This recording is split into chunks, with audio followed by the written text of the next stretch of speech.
Hello, everybody, and welcome to this episode of the Breaking the Blueprint podcast with me, Vinay Parmar, and my co-host, Iqbal Javaid. How are you doing? Yeah, very well, thank you. Yeah. It feels like it's been a while since we've last met. The reason why I know there's been a while is because the football team that we support has has their fortunes have changed massively since the last time we met, right? Where we were pretty depressed the last time we met. were, and if everything goes according to plan today, there's somebody very famous who's going to get a haircut. That's true. Straight after the game. Yeah. I don't know if you've seen this guy who's Frank, his name is Frank Yeah. United Strand, Yeah. who stopped cutting his hair and said he'd only cut his hair when Manchester United won 5 games in a row. We're on 4 games. Yeah. Today there is a game, and if we win the 5th game, he will cut his hair. Yeah. His hair is literally out there. It's been a long time. So hopefully, Yeah. he'll get Well, the thing is, everybody's talking about him. So, whatever he's doing, maybe we need to do something like that. maybe we should maybe we should stop cutting our hair until we get 1 million subscribers or something. Beard, maybe. We'll do a beard thing, maybe Although change it up a bit. Yeah. I'll end up looking like Gandalf or something like that, I reckon. That's okay. Yeah. So what have you been up to in that time? You've been busy working on projects? Yeah, it's been like, you have that kind of January month of just trying to recover from the Christmas period, trying to get back into work. But now we're in February, things are, projects are kicking off. There's a lot of activity happening. I think that, the economy seems to be, there's a lot happening politically, but actually I'm coming across organizations really wanting to kind of move forward this year. There's a lot happening around AI. I think, there's been a lot of noise in that space, but now we're starting to see a bit of a shift go from experimentation to actual projects that deliver real value. And that's been really interesting to have those types of conversations. Cool. Good. Well, look, we've got a really good episode lined up today. We're going to be talking about a topic that frequently crosses into my work. Well, it's central to the work that I do, to the work that you do, probably central to the work that everybody does, knowing it or not knowing it, it's part of the whole thing. So, look, I was recently speaking at a conference in Cardiff, and the room was all back office people, if not frontline customer service people or anyone involved in delivering customer service. So these were engineers, back office planning, procurement, all these kind of people, and trying to connect them to why should we care about customer experience? Because let's be honest, sometimes when people say customer experience, it can translate into be nice and smile more. And that's not what it's about. We know that. And that's what the whole point of this show is, to try and give people, lift the conversation, raise the category, as Rory Sutherland would say, and get people talking about CX and customer experience in a way that they wouldn't normally. And anyway, one of the key messages in that room was customer experience really is what it feels like to be on the receiving end of how an organization works. It starts on the inside, and the key thing about that is its culture. The word that we often talk about, another C word. And so today's episode's all about that, and that's where we have our brilliant guest here today, Sarah Dena, who I met on another podcast or a radio show. We were both guests on a radio show talking about culture, and it's one of those conversations, Sarah. I hope it feels the same way to you, because this is going to be a real disaster when I say this. You might go, it didn't feel that way to me. It was one of those great conversations where you walk away and you go, there's so much that we have in common in terms of our worldview and some of the ideas that we share. But I was buzzing after that conversation, so it was only natural that I'd reach out and say, why don't you come on here and have a chat with us? Well, it didn't feel like that to me. Oh. I mean, I've been married 25 years. I should be used to that kind of phrase now. No, it absolutely was. Yeah, it was. And I think we were almost at the point of finishing each other's sentences for a while. And I felt for the radio host at times, because poor Dan. I could see he was trying to kind of get questions in to stop us talking. So yeah, I'm absolutely delighted to be here with you both and talk about. I mean, I love the topic culture so much. I named my company with it front and centre. So yeah, I'm delighted to be here and looking forward to what this conversation might uncover. So before we dive into some of the questions we've got and getting into that really juicy topic, give us a little bit of a history, your background, where you come from, how the company that you now run was formed, and what's the work that you're really interested in doing? Yeah, brilliant. So I am an HR professional. I fell into what was called back in the late 90s the personnel department. I fell into that through a lecturer of mine, actually, kind of sitting down in the good old days where kids had careers advice and guidance. And he was like, what do you want to do? And I said, well, I know what I don't want to do. Don't want to do this. I don't want to do this. I don't want to do this. I definitely don't want to do that. And he said, well, have you thought about personnel as a profession? You're really good with people, which I now hate that phrase. I'm a people person.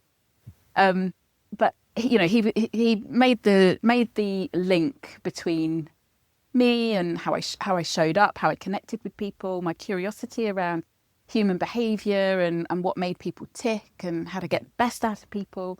And so that really set me up with, not through necessarily planning or choice or intention, but more, I don't want to do these things and this sounds like it might be a fit for me, so let's give it a go. Yeah.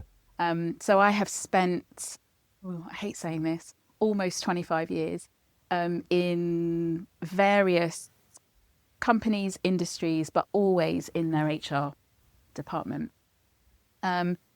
Fast forward through time at IBM, through acquisition, time in professional services, so legal firms, and even a stint in the charity sector, which was amazing.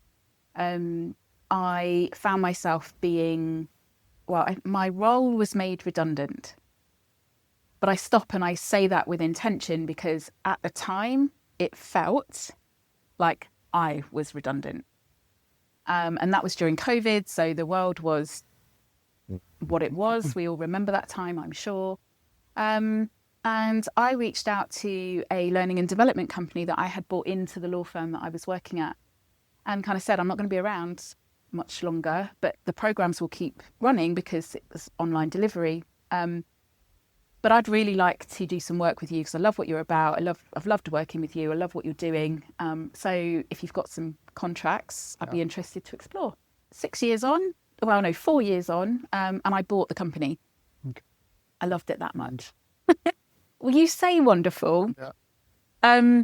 Buying someone else's baby isn't necessarily what you think it's going to be. It was a very different experience. And I'll be very honest, as I always am, I quickly fell out of love with it. And I realised that what I actually loved, the experience that I had, the connection I made, was with the people in the business. And then when I bought it, they all went because they all had other jobs to go and do. Right. So I then had to go through this, all I can call it is a grieving process. But I've bought this business and I'm supposed to be excited and I'm supposed to be doing all of these things and I'm grieving the loss of these people. So a very, very weird time. So as is typical of me, something weird's going on. I know what I'll do. I'll start a business that I actually love. So the Cultivators was born. I still run New Wave Learning, and we do some. I'm integrating the businesses more now to align with what I love, and the impact that we're able to make as a result of that. But the Cultivators was born, and the Cultivators exists today primarily to help ambitious scaling founders when they get to that point in their business where they've employed their mates, they've moved away from the kitchen or dining room table, and they're probably creating a space for themselves, like a physical space.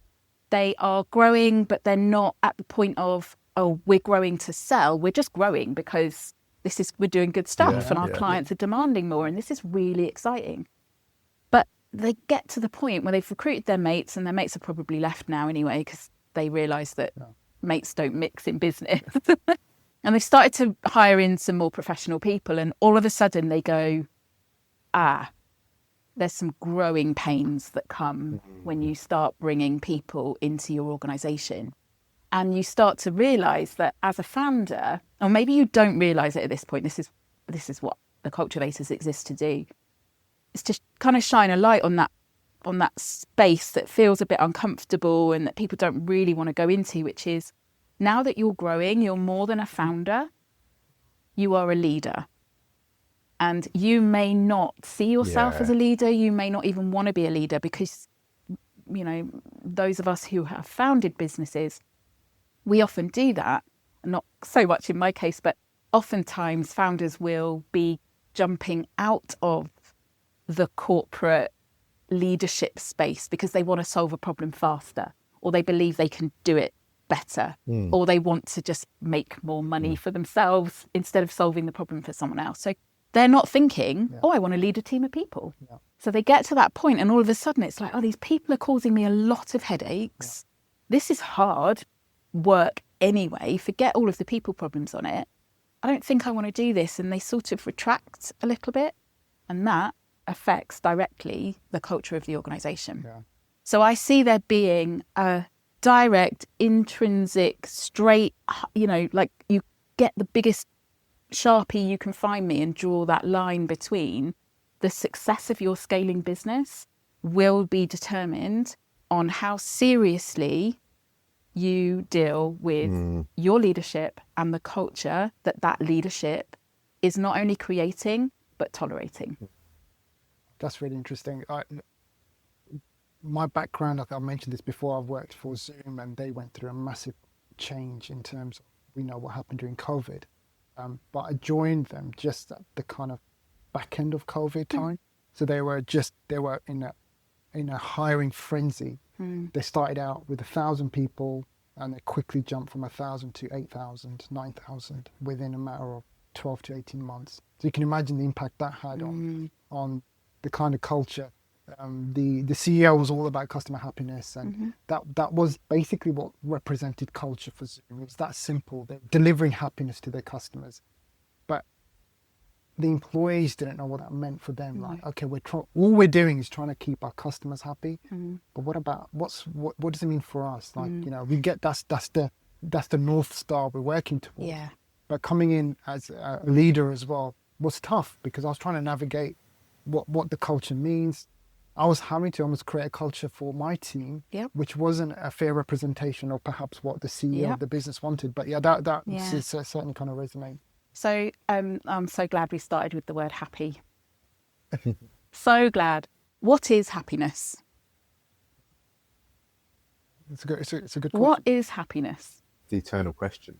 I think Right. everyone has a different version of it. Yeah. There you go. Everybody has a different definition. What makes you feel happy will be different from what makes me and what makes you. Now, there may be themes, there may be similarities, you know, you start to boil it down. You know, you might settle on what it is, but let's be honest, you know, if we put search into Amazon right now, there'd be thousands of books about design a life of happiness, or, you know, I mean, the people can write that much about it because there's no one answer. So I'm very clear when I talk about this that I actually think, yes, customers, you want to delight your customers because you can see that by delighting a customer, you are putting yourself in a position of them becoming loyal to you, coming back and buying more from you, and then telling their friends who will then go on to buy from you, right? So that makes sense. I think from an internal perspective, we need to perhaps challenge making people happy and think more about what makes a healthy culture. Because for me, there needs to be a tension held in culture. And the reason I've landed on that belief and position is because probably for the past decade, forgive me, time blurs. So don't know exactly when I first came to be aware of it. But have you heard of the term psychological safety? Yes. Yeah. So that became a buzzword in the HR, you know, in the HR space, probably long before that, but that's where my awareness of it came. And I was all about that. I jumped on it like everybody else did. And I was like, yes, we need to create safe spaces. And, you know, that's really important. What I've become to realise is that tension, safe spaces, run the risk of becoming nice spaces. So things feel nice. Things feel good. People are #work family. We need to hold some tension so that when I have something to contribute that may put that hashtag work family, nice, familial, safe space at risk, because it might go against the norm. It might challenge a senior person's perspective. It might call out something. I have to feel more than safe to say that. I actually have to feel brave. Does that make sense? Yeah, it makes total sense. I have to feel Makes total brave. sense. And that is a different condition. Yeah. What makes you feel brave Yeah. is a different set of conditions from what makes you feel safe. Yeah, and your point around where you started with happiness and what does that mean to people? There are countless books and people that talk about it, and they say, to be happy, you have to get up at 5 a.m., drink a kale smoothie, journal for 25 minutes, we constantly look outside of ourselves to do things in order to make us feel happy, and happiness is an internal feeling. It's generated from what we are on the inside. And similarly, in organizations, you see some of those classic cliche things like Pizza Friday, office beers, beanbags, and the culture is almost like, we'll put some soft furnishings in, we'll paint the wall bright colours, we'll put a foosball table in there, in the days of .com, in the days of the .com boom, we'll put a pool table in, and that will do the culture. That will make it a nice place to work. But I think, like you, Sarah, and I've had the personal experience of this, the best cultures are where you do have the tension. So it feels like a great place to work because you're clear on what you're there to do. You've got you have the feeling of knowing that you are in an environment where you can put your head above the parapet and be brave, but it's not free of consequence. So you understand there's that dynamic as well, and that's the environment that leaders create, which is yes, you might have some of those trinkets and bits on the outside, but really it's more about how do we create this environment where people feel that they can step forward and be brave. Not necessarily, that doesn't necessarily mean they're happy. It means they've got to a point where they feel like they've got a contribution to make, something important to say that's linked to the outcome that we're all trying to do, that's critical to that outcome. They can either see something that's taking us away from, or they've got an idea to take us closer to, and they feel brave enough to be able to say, here's what I think. Yes. Yeah.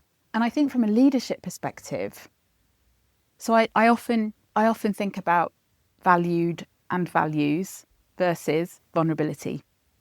So for me to feel valued in terms of I'm gonna put this forward, I'm gonna say this, I'm gonna contribute this, that may create an environment where that, for the leader, that creates some feeling of vulnerability.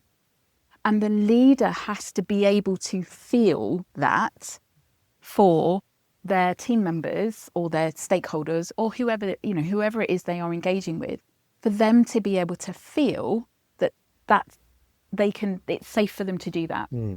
And in the work I do with New Wave Learning, that's really what I've integrated, kind of my work around emotional intelligence and emotional data heavily into the work that New Wave Learning do from manager and development perspective, because I think it is the hardest thing for a leader to do.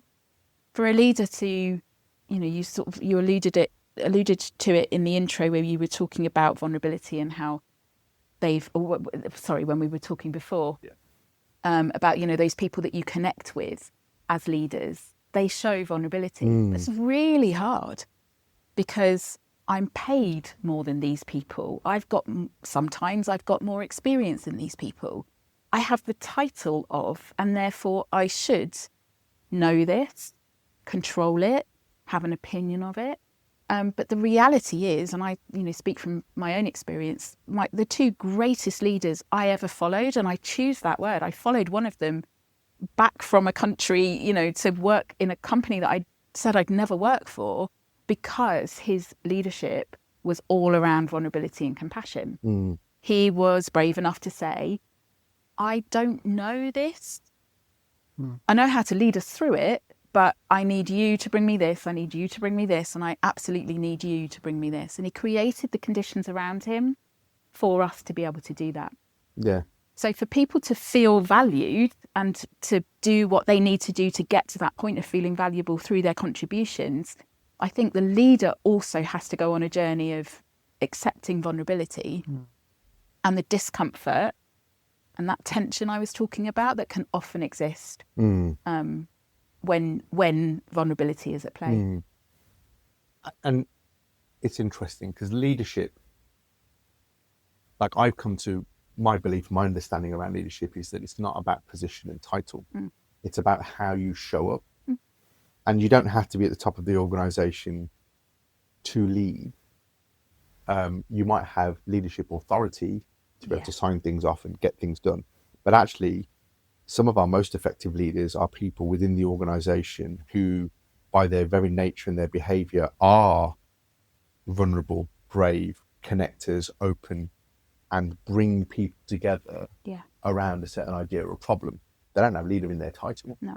They're showing up in that kind of way. Yeah. And so, like, again, I was lucky enough to be part of an organization where I saw that firsthand, and the amount of work that was done to prepare people, not by position, but by the work they do, to be able to lead in the right moment. Yeah, absolutely. It wasn't, well, you're head of department, so you'll always lead. It was, we are teaching people how to be, how to be leaders. Yeah.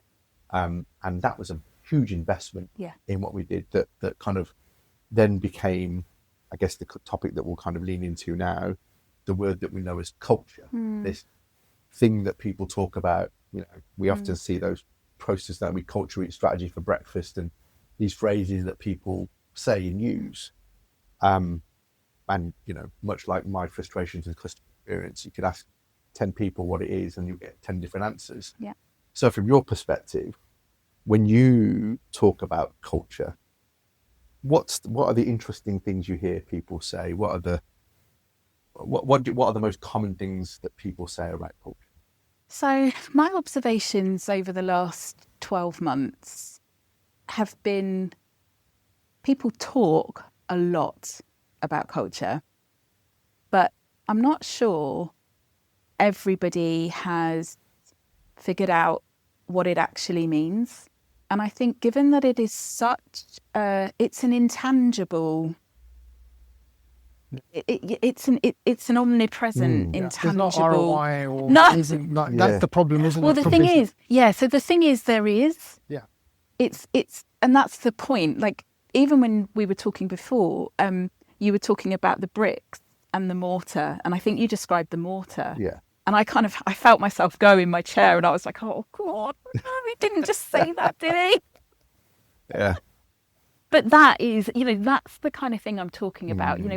Culture is everywhere. And you said it brilliantly earlier when you talked about, you were creating a subculture within a culture because you needed something around. Well, people needed it. Absolutely. I could feel it. I could sense it. They had no idea what the culture of the business meant. We're working our asses off here to make our customers happy. Yes. But at what cost to us? At what cost? Exactly. As people. So those are the moments that you're measuring, right? Like those are the things that become, you could turn those into ROI. So I find it interesting that, again, it's become a word and more people are talking about it, but I'm not sure we've really got a handle on it. Although I feel I have a lot of conviction about how I talk about culture, because for me, and we've referenced it several times, culture has to start to be explored as an emotional experience. We have to recognise it as something that is felt, as opposed to what, and I hold my hands up to the HR gods and I say, I take accountability for the fact that I spent a lot of my career causing this problem. Yeah. So what happens typically is, and this is where the inside out thing comes that we've sort of been exploring in our conversations recently. A company will spend a lot of money, and you've probably got stats and data on how much people spend on this, coming up with their brand values. So the shop window, how we show up to our customer, going to be all over our website. It's going to be all over our socials, our merch, our brand, our exhibition things, everything that people see about us. Limitless check. Like, go spend money, make us look how our customer wants us to look, right? And then, so they do their brand values. They spend a lot of money on that. And then they come back into the business. They are normally a marketing department or someone. And I'm sorry if anyone's listening going, oh, she's trivializing what I do. I'm just being playful right now to sort of illustrate my point. But so they come back in and they go, oh, right, these are our brand values. So they must now be our company values. These are the things we value. So they put them on attractive posters. They stick them up on the wall. I remember when I was commuting to Bath and back, being on the train and people getting on the train in the morning with their lanyards with the values printed in them, just to remind you, there's the company values, if anyone ever asks. So we have these values, and we put them on the website. We talk about them in company. We do a big launch of the company values. And then somebody in HR, like me, gets tasked with, okay, so we've got these company values. This is what we say that we believe in. We need to convert these into a competency framework or a behaviour matrix, because we want to measure it. We want to control it. We want to show people you're only getting this performance rating or this salary rise or this bonus because you have done these things quite well, these things really well, but these things not very well. So we box it up, compartmentalise it, and then we stop there. We stop at that behaviour framework piece because we're comfortable with it. We can control it. We know, we can communicate it. We can measure it. Behaviour is a result of someone feeling something. And you can fake that and you can mask it and you can do that for so long, but at what cost? So I suppose I call myself, well, I don't call myself, but in my mind, I want to get in and disrupt that traditional command and control, values-driven approach to culture being defined as a set of behaviours, and kind of pull the next layer off and say, we started, that whole thing that I've just talked through, started with a very simple question, which was, how do we want our customers to feel about us so that they become loyal to us and they tell their friends about us? Why would we not do the same inside? Why would we not say, if we want our customers to feel X, how do the people delivering the bit that gets to the customer, how do they need to feel? And we start to see our culture as a series or a set of emotional conditions that we seek to create and uphold and contribute to. This is not about, let's just make everybody feel good. Absolutely not. It's the conditions that we need to create so that people feel what they need to feel to deliver the experience that we want our clients to have. So is that a case of creating an environment that allows your people to feel what they're feeling? So that, going back to the vulnerability, they're vulnerable enough to feel what they're truly feeling rather than having to mask it. I'm just thinking, where do you begin, I guess, with culture? That's the tricky thing for me. And I get everybody's on a different journey, they're in a different situation. I also feel like, from the outset, there's this culture that's been set by the business. But businesses go through ups and downs. And during the downs is actually when culture matters, because actually, what happens is, if a business is struggling, it's like, forget culture. We've got to figure out how to survive now. So it's like, all of this is put aside. Problem though is, if you put all of that aside, that then also has a negative impact on the people and how we're driving the business. Exactly. Culture is an enabler. Yeah. So it will enable you out of situations as much as it enables you into situations if you don't manage it. Because the reality is, and I remember I was in the building that I was actually in the building that the idea for the cultivators came from, and I walked up to, it was a co-working space, and I walked up to a desk and there was a coffee mug that had been left on the desk for quite some time. Not mine, by the way, but it had been left there, and I sort of picked it up, being the good, citizen that I am. I picked it up and I was like, oh, that's disgusting.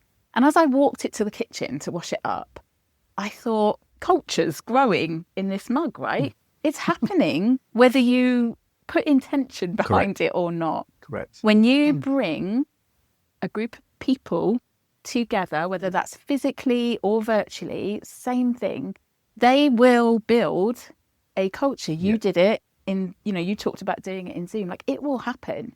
So you can either set it with intention, create it in a way that tells a story that is aligned and compelling for the people that are going to consume that story, align it and connect it with your customers that are going to experience that story, and involve your people so you are almost co-creating it with them, as opposed to it being something that, like I said, the values transcribed or translated into some sort of behaviour framework that then gets communicated.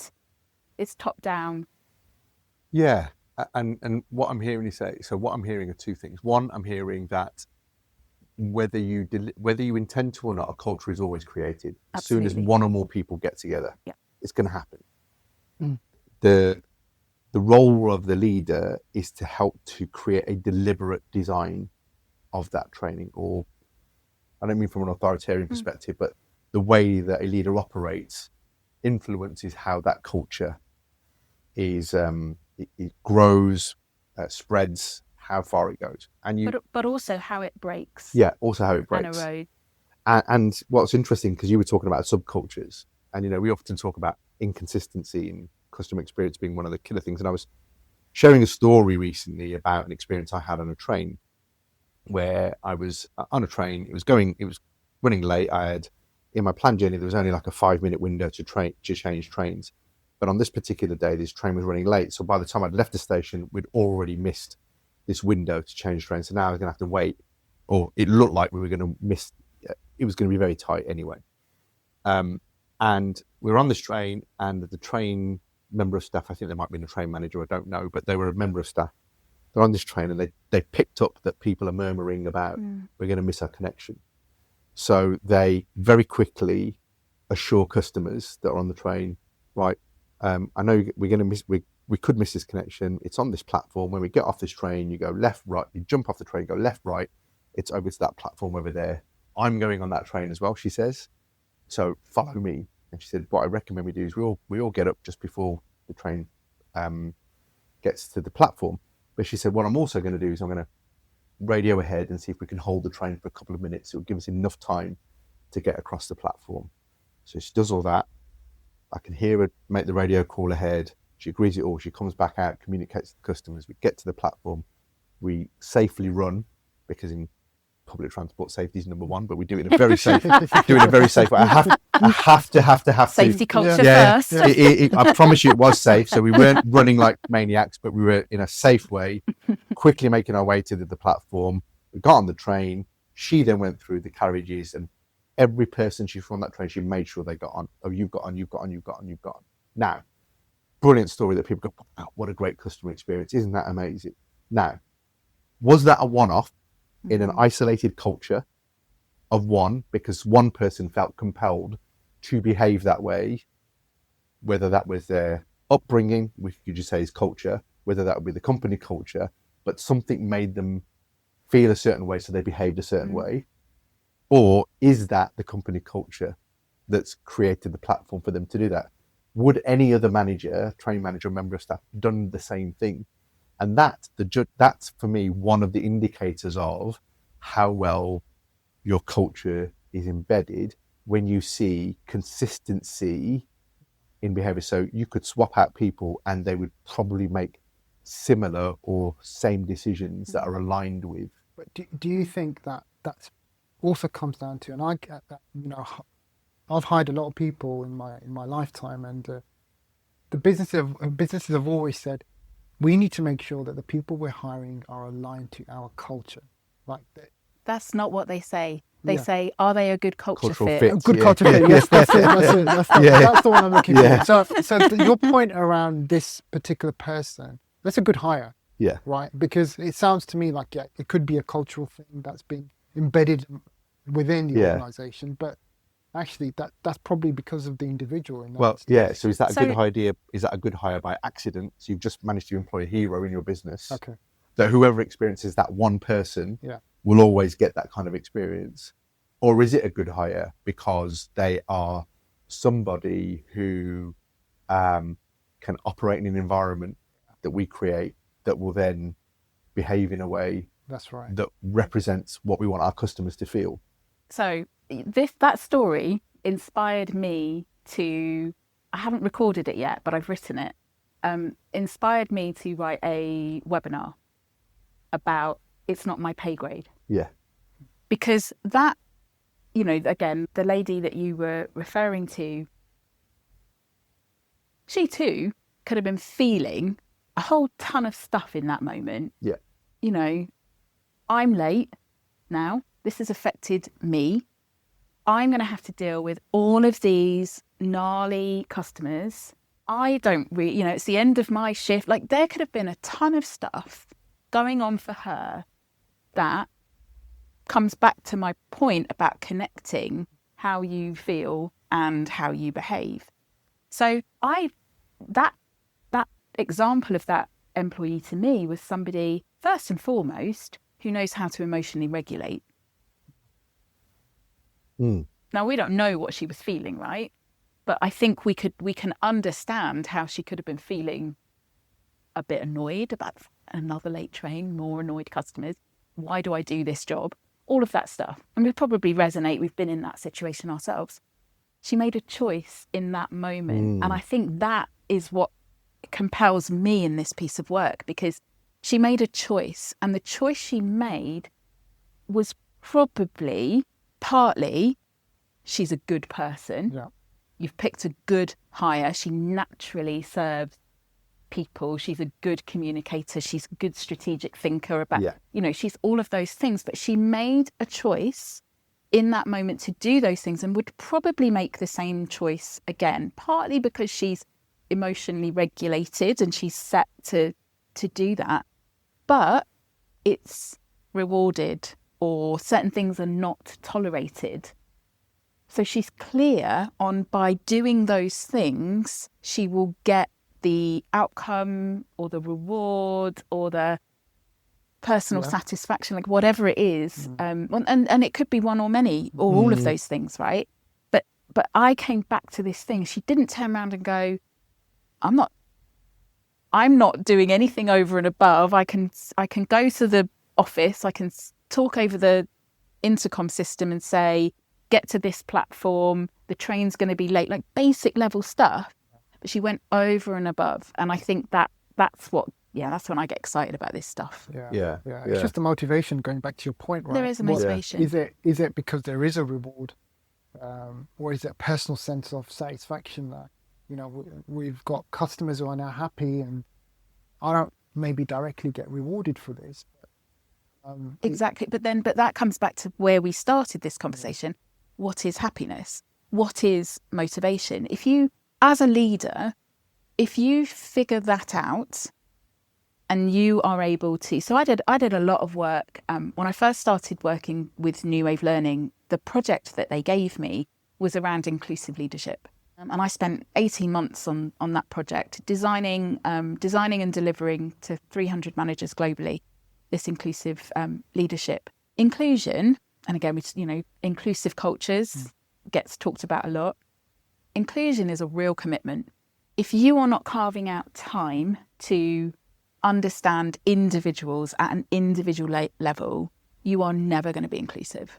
You're just not. It's such a commitment, and it's an everyday commitment. You have to get to know the individual. And I think that's where, as a leader, you're then able to take some ownership around, I don't even know, let's say 12 people in my team. if that's the average number of team members for manager these days, I'm not sure. But I've got 12 people in my team, and we understand the overarching vibe of this place, the culture of this place is X, Y, and Z. But for me to get the best out of my 9, 10 individuals, and for us to, you used the word earlier, collaboration.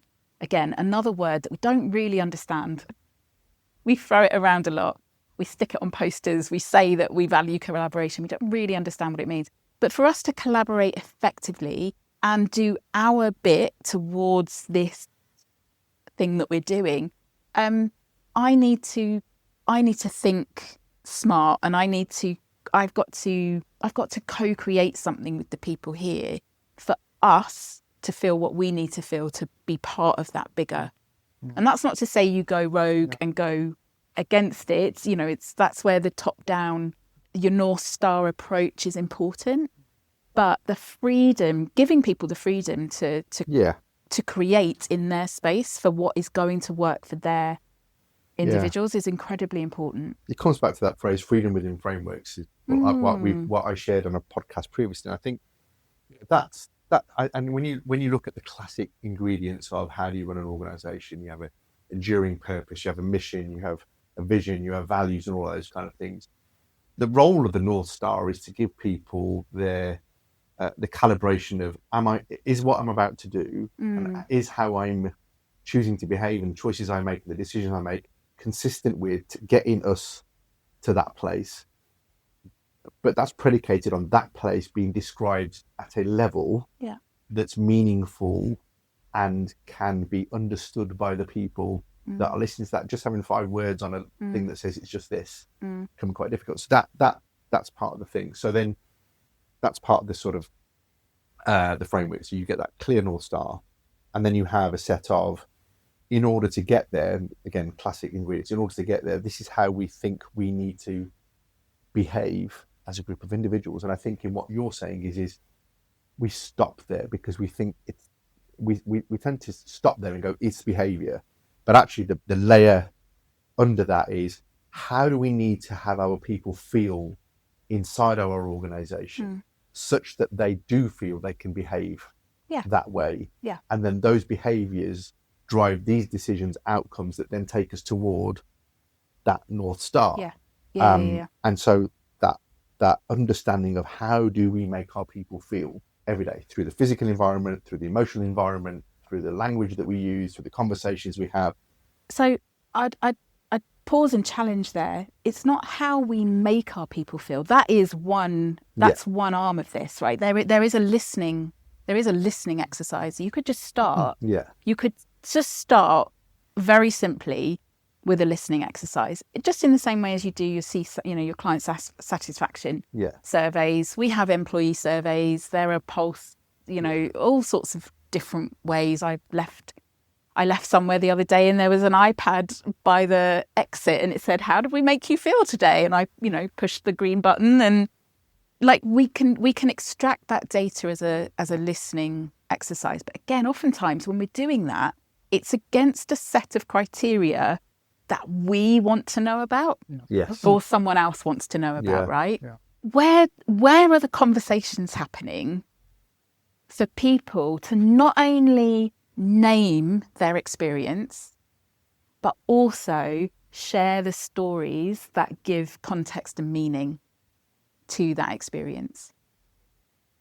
Where are those conversations happening? So it's interesting because we often talk about insights and talking about technology and how AI and insight can analyze, interrogate conversations that are transcripted to bring nuances through that you wouldn't normally get in a typical score. So picking up sentiment, but beyond sentiment, syntax, construction of language, all of those things that can give us a real indicator to what people are saying. So you can get that from there. And I have to say that I can normally walk into an organization, spend 30 minutes in there listening to what people are saying, and get a pretty good idea of the kind of environment that I'm in a similar way, because you hear the way that people describe their daily tasks, the challenges they face, the way they speak about colleagues and customers, you can get a real sense of what Yep. it feels like to be in there. So I think that those data points aren't often captured, or very rarely captured, in an engagement survey or a culture survey. No, they Yeah. won't In be. the same way as a lot of CSAT surveys are the questions that we want to ask our customers to tell us how satisfied are you with these things. But we only ever get the answer to the questions that we ask. Yeah. And I think this goes both ways, but it'd be interesting to explore this with you. You're also only going to get the answer that I feel brave enough to tell you. Yeah. So I get hit with customer satisfaction surveys all the time. Yeah. If it's been a mediocre, average, what I would expect, I delete the survey. I'm not interested. Yeah. I only respond when I want to really praise or tell you Yeah. that I am not That's satisfied. that polarization. Yeah, no, Right? it And is. then internally, the same thing. It's exactly the same thing around, what is safe to say versus what do I feel brave enough to tell you? Yeah. They're two different things. different things. And I want people to feel brave to tell me the truth. Yeah. So there is another step, I think, that what I'm starting to see emerge now. Like, there's a really big organisation I'm currently engaged with, and they are looking at what I see in this organisation is pretty much everybody's collaborating virtually. Even though they're in the office, they'll spend 70% of their times in conference calls, Zoom calls, etc., etc. All of those conversations are captured, recorded. There's a lot of data around what's actually happening.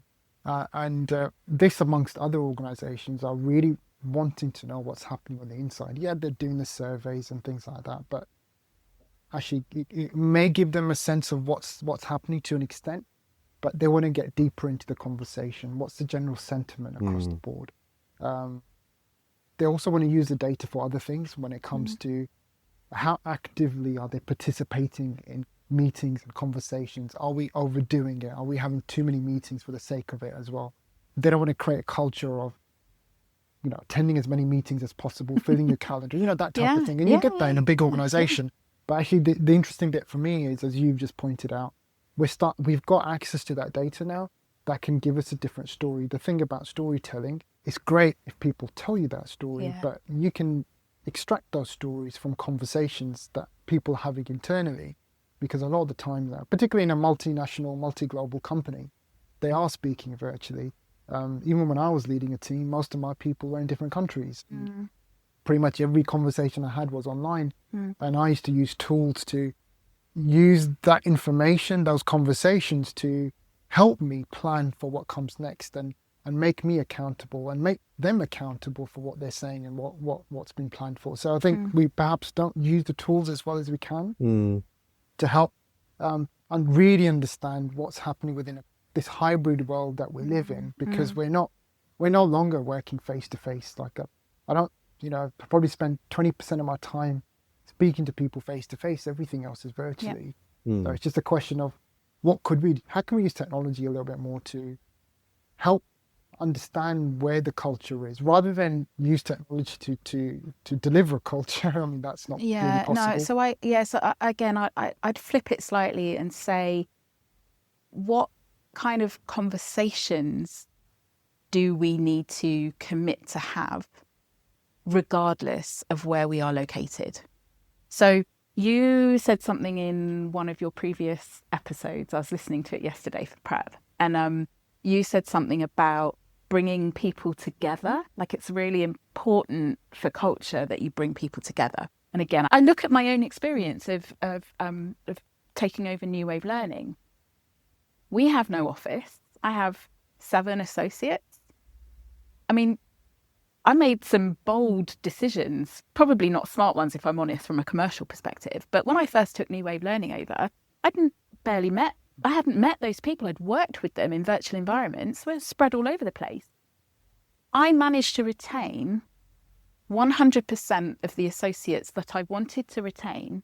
I managed to retain them all through commitment to culture, but not ever us all being in the same space at one time. And again, it was about what kind of conversations do I need to be having? How do I need to connect with them on an individual basis, on as a collective as well. Some of it I got right, some of it I didn't. Learn along the way. But it's, the tools exist for us to connect wherever we are. We don't have to be doing this in person. I'm really glad we are, but we don't have to be doing this in person. We could still be having a rich, deep conversation and not be in the same space because we committed to it.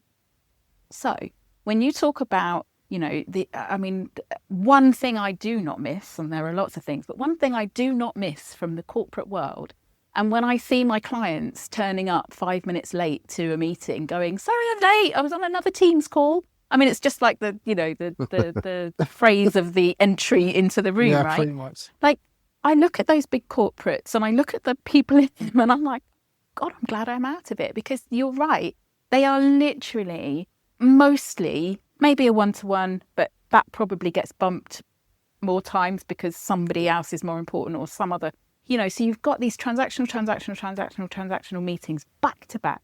There's no time for reflection. There's no time for regulation, emotional regulation. There's no time for work because they're telling people about the work that they should be doing or haven't been doing. And it's like, how do you expect anyone to feel good? Well, let me rephrase that, catch my language there, because, good, bad, there's no waiting. How do you expect people to feel a feeling that is going to bring about a good outcome if that's what their day looks like? If that's what their day feels like what does that feel like? Yeah. And it's exhausting. And then it shows up outside in the experience that people have of that organisation, because decisions are made on the inside a certain way. People are rushing through things, not thinking through things, accidentally designing customer journeys that maybe don't quite work. And what is that costing? Yeah, and what is that costing? Not just the individual, but the organisation. Yeah. And so, and look, I think that I'm not from a world that everyone needs to be together all the time. And I do believe that hybrid cultures can work and stuff. And it's a different skill set that we need to develop as leaders in order to do that. I think the thing that I get from being in person with people is, from a sensory acuity perspective, I feel, this is my belief, you pick up more from somebody when you're in their presence, because you see their face and expressions and part of them on camera. But when you're in the room with them, it's about what's not being said. It's about what energy you're picking up that can also enrich that conversation. Because the conversation is not just what we say, it's the way we are with each other. It's, we call it chemistry or whatever the phrase that people talk about. So I think that also plays a role in how people feel, because there are people that walk into a room and their mere presence in that room shifts the energy, and then that immediately changes the feeling. That people feel, I feel safe to contribute now. I feel I can say the things I want to say. The other indicator, quite interestingly, is when we talk about being brave enough to say what you want to say or feeling safe to say, is where you go to conferences now and there's lots of people that use Slido and they ask audience questions, but of course in Slido you can ask it anonymously, so people will ask questions anonymously. But even when you listen to those questions, you're like, they've anonymously asked that question, but when I listen to the question, there's a question behind that question which is the real question that they want to ask, but they're not really asking. So they've asked the question kind of in a way because this is the safe way to ask that question. It's not really the question that they wanted to ask.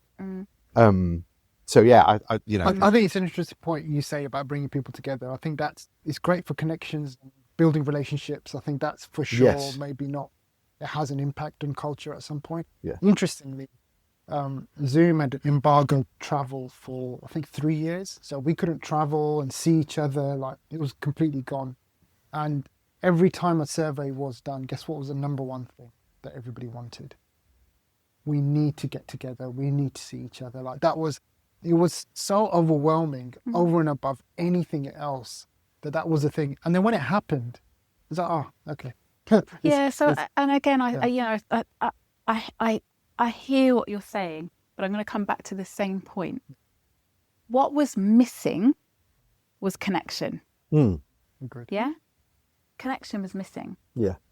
I know it's possible with the right kind of intent, the right kind of conversation, the right kind of tool to create conversations virtually that connects people. Yeah, it is. But it's a brave leader that it is a brave leader that comes to somebody like me and says, come and do what you do with my team. It's a brave leader. Why is that? Is that because it's going to be disruptive, or like what's the reason why they need to be brave? Because I think it's uncomfortable to do something that is not what we've been talking about. Mm-hmm. You know, we've come back round the in-person conversation a couple of times, and my sense is I'm thinking, I may have stepped a little bit too far into, you know, kind of my, you know, having so much conviction about you do not need to be in person. But I'm glad we stuck with it, because it just shows the resistance that is felt to doing, to experience something in a different way. So it's a brave leader that says, Sarah, come in, use the tools that you use, do the thing that you do, have the conversations that you have, or that you hold space for people to have. Yeah, it takes a brave person, because also what you're doing is you are taking time away from the metrics, the customer, you know, the tasks that are on the list, the milestone, you know, the targets that you need to, whatever. You're taking time away from that, because the kind of conversations that connect people are different. Outside of They're business deeper. as usual. They're outside of business as usual, isn't it? It's not, they're not transactional. And I think as well, the other thing that I commonly see is we're missing the water cooler conversations. No, you're not missing the water cooler conversations You're at not. all. You're really not. You're really not missing those, because they were not. They were still superficial. I mean, I'm generalising. Forgive me, but they were still superficial. Oh, did you see EastEnders last night? What, you know? How's your cat? You know, I heard you took your cat to the vet. Like that kind of stuff. That's not what a healthy culture is made from. A healthy culture is where you can sit down and you can say, okay, so let's replay what I did before we started the thing, right? I sat down with you and I said, during this conversation, I think I'm going to feel a few things that I don't really want to feel, but I acknowledge that I'm going to feel them. But I'm also going to set my intention to feel some things to be able to deliver my best performance in this podcast. That was a quick conversation, but it was deep. It was meaningful. It gave you insights into the environment that I was creating for myself as a leader, the environment I was creating, the conditions I was creating, so that you had some understanding. It didn't take long. No. It was one question, a deck of cards to name the emotions, and me sharing that with you, and you asking me a couple of questions. It was quick, but and understand a lot more about me than when we sat down. But that takes a brave person to invite that, when the reality of the world is as you have described it. Technology is forcing everything to be done quicker. Clients want things faster. They want it cheaper. Everything is squeezed. So it almost feels like a luxury, but it's not. It's absolutely essential that we get these conversations into people's workspaces. Yeah, I think, you know, I'm 100% with you on the quality of the conversation. Absolutely. I think just reflecting on what you've said and searching my mind and my belief system for where's the bringing people together piece coming from. It's probably a set of biases I have, because where I've seen it work and I've been involved, that's been a big part of it. I wouldn't say it's the only thing, because in the same breath, I have relationships with family from across the world that I've never met, but I can still have a deep, meaningful conversation with them. Now, when I meet them in person, I believe those relationships then go to another level, because I feel like when you're in person with somebody, it does elevate it. I'm not saying that you have to be in that space to do it, so I agree. I'm still from a place of, I think there is a role for bringing people together, physically together. I don't think being together 5 days a week, every single day, is necessarily going to make it any better than people working how they work right now. And I know this isn't a podcast about remote working versus hybrid working, but I think going back to what we said, culture will be created whether you want it to or not. Yeah. And it's, if you can improve the quality of conversation between your people, Yeah. if you can help create the conditions that don't make people feel happy, that can create the conditions where there's a greater opportunity for them to feel what they feel, whether happy is not the right word, but where they feel the kind of sensation that enables them to be brave Yep. and come forward, then I think you have the makings of a culture that will be reflected on the outside of your organization to customers that will receive that and go, gosh, you know, this is an organization I can be loyal to. I'm feeling it through that transmission. So I have been going on this journey for a long time, and I absolutely hear everything you've just said, and I feel it, because where I got to is the connection between those two things is, if I want my clients to feel loyal, I have to reduce the trust gap within my organization to the smallest gap it can be.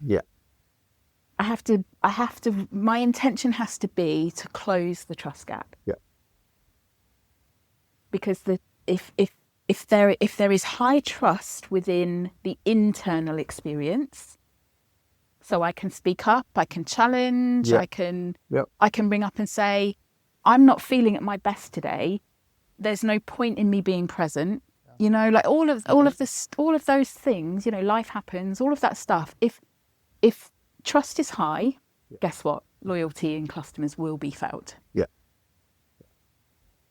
That's where I've landed on it. And the enabler for trust to be high is emotional data, emotional connection. Yeah. And that's with conversations with people, as you've said, more than just discussing work, but actually, what's the outcome of the work that you're doing? How's it making you feel? And then how are you managing these feelings too, as you navigate those difficult times? And when it comes to delivering a good service to your customers, at times you're having to put yourself out there, and but you don't have anybody to communicate that to. And you're keeping it to yourself constantly, and sometimes it goes unrewarded. And at times it's just having a conversation, and I think that's what having that culture of, I guess, not openness is one thing, being vulnerable is another, and it's something that in the teams that I've always built, I've always tried to create a culture of, actually, you can talk to me about whatever, in terms of, you know, the way you're handling work when you're running into issues and you're having to deal with it. You know, you feel free to give me a call and we can discuss those in more detail, or whatever, right? Whatever you're feeling. So so I'm so grateful that you brought up that language. Feel free. It's a feeling. So we say a lot of these things as leaders, but what are we doing in our behaviour to facilitate them, to make people believe that they can be free to come and because everything has guardrails, especially in a corporate environment, right? You can feel free to an extent, like absolutely. And that's why, for me, it's like, if we know the job that we're doing to serve our customers, when you're challenged in being able to do that job, you should be able to vocalize it in the business, to say, these are the problems, this is where the issues are. I need the ability to share that with my leader or my colleague or somebody, so that I'm not feeling alone in that situation. And I think that's been a consequence of hybrid working. And just going back to your point, CIPD I've done a survey in 2025, and the one thing that stood out again was culture. Like, in terms of the service that they did, they felt culture was the thing that's impacted them most. And I think it's a perception thing as well. And so a lot of it's to do with organizations haven't handled it well. As people have gone remote, they've not been able to as you said, the They've not tools are there. No, they've not established the condition. They haven't Yeah. established the condition. Exactly. No, That's it's a exactly change. it. I mean, you know, being forced to go fully remote the way that we did, it was reactive. It was, but there was a sense of we're in it together, so we're going to make it work. I mean, how many quizzes did you go to in Zoom? You know, like again, the fun factor. This like the fun factor. We go there because it's easy. It feels good. It feels nice. It feels lighthearted. It feels all those things. So we go there because it's easy and we can. What we didn't do, and I didn't find the emotional culture deck, which is the tool I use to facilitate these conversations, until after that time. But that's what was needed. It's not therapy. Yeah. No. It isn't therapy. No. None of this is. It's not therapy. No. But it is being able to name what you're feeling, understand the relationship with that feeling and how you're behaving. Whether it's as a reflective exercise, so you can course correct and rein it back in, or whether it's as an intention setting. What do we collectively need to feel so that we can tell each other what we really think, and not fear repercussion, or you know, not hold back, or whatever, you know, whatever it is, and not every culture is going to be defined by the same set of emotional conditions. That it's not. This is not one size fits all. This is exactly the point, right? Exactly. You are creating something that works for your community of people. Exactly. Yeah. And sorry. But making sure that it aligns with what you are delivering to your client as well. That's the ROI. Okay. So we're kind of towards the end of the time Yes. on this podcast. It's really I feel like I've fascinating. only just gotten No, started. I know. as It well. feels like we need we need day. another episode. We could be here all day. Yeah. And look, we've covered some really great ground. We've dispelled some of the, I wouldn't say myths or misunderstood truth that people hold about what culture is. The uncomfortable truths, I like to call truths. them. I think we've talked about, you know, the misconception that culture is the physical things that we have around us. It's not so much about behaviour, but behaviour comes from emotion. Emotion is what leads us to choose our behaviours and how we feel. So how we feel is really important, and actually culture is about creating conditions where those feelings have a greater opportunity to show up for people, which then drives the behaviour. And we've talked about the relationship between the inside and the outside, which is what one of the core themes in what we talk about is. So if you really want to deliver an exceptional experience on the outside, you can't ignore the inside. But the two things are how you make your customers feel isn't necessarily the same description of how you want your employees to feel. So they can be different things. So actually the question to ask is, how do we want our customers to feel in order that they be loyal and come back and tell their friends? How do we need to feel so that we behave in a way that creates that? Yeah, absolutely. And that's so making that alignment and connection between the two. Yeah. So in summarising, I know it's difficult to summarise, what's one thing that you would leave people who are listening to this podcast to take away that they could take back to the workplace, whether it's a 20 people business, a 50 people business, a 500 people business? If you're a leader listening to this, what's one thing that they could take away that they could start to play with this week? I would want them to think about the emotional data that they're already noticing. They'll already be noticing it, but because there's not a dashboard for it or a metric for it, they're like, you know, just what is that? What's that emotional data that you know is there? And get curious with that. But the other thing I would also really encourage people to start thinking about is the emotional tax that they and their team are currently paying.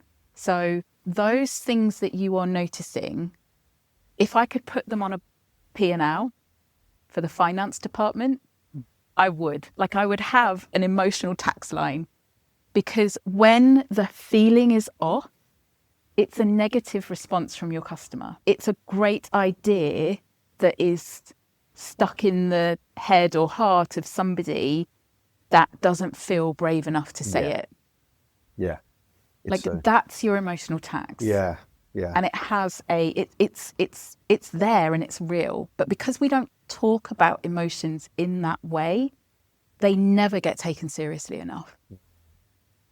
I also feel like even if you have worked it out, like in terms of you've addressed it, you've understood where the emotions are, there's always a reaction to it, but there isn't a follow through or consistency to try and maintain perhaps a culture. And I've seen kind of, ups and downs where there's a whole branding exercise done around culture and, these are our 6 values. Yeah. This is what we were, Yeah. we talked about this. So that- and it's Yeah. how do you then, I guess once you've addressed it, how do we now take that next step? Yeah. So that the one practical thing you can do is, well, first of all, go and ask everybody. Ask yourself first without looking. Don't cheat. Yeah. Ask yourself without looking, what are your company values?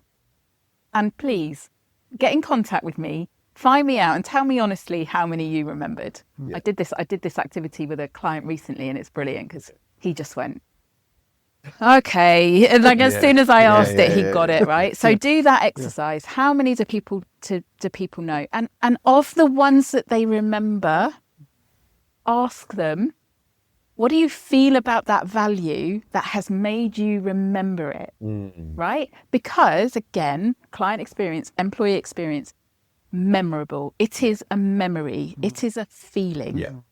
Yeah. So ask them what's made that value memorable. Yeah. Listen to what they say, and some of the words will give you some, you'll get some data that starts to say those feelings are the emotional conditions that we need to think about creating. It's not that you've got the values wrong. It's just your values have not been created or designed in a way that has created a memory. It lacks a feeling. It's not resonating with people. So one of the starting points for where we do most of our work is that, we think we need to look at our values. We think our values have changed. So, Sarah, if Yes. people want to do that and explore, because we're in danger of opening another podcast up here, another episode. No.